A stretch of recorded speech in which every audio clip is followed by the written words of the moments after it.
కర్నూలు జిల్లా ఎమ్మిగనూరులో ఓటు హక్కును వినియోగించుకొని స్త్రీలు, పురుషులు, యువకులు, వృద్ధులు ఓటు వేశారు.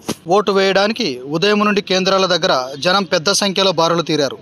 వైసీపీ, టీడీపీ ఎమ్మెల్యే అభ్యర్థులు తమ ఓటు హక్కును వినియోగించుకున్నారు. ఈసారి ఎమ్మిగనూరులో అత్యధికంగా పోలింగ్ శాతం నమోదైనది. ఓటు వేయడానికి పలు రాష్ట్రాల నుండే కాకుండా దేశాల నుండి కూడా తమ సొంత ప్రాంతానికి చేరుకొని ఓటు హక్కును వినియోగించుకున్నారు. ఓటు వేసే కేంద్రాల దగ్గర భారీ భద్రత, పోలీసు బందోబస్తు ఏర్పాట్లు చేశారు. ఎక్కడా అవాంఛనీయ సంఘటనలు జరగకుండా ప్రశాంతంగా పోలింగ్ జరిగింది ఎమ్మిగనూరు.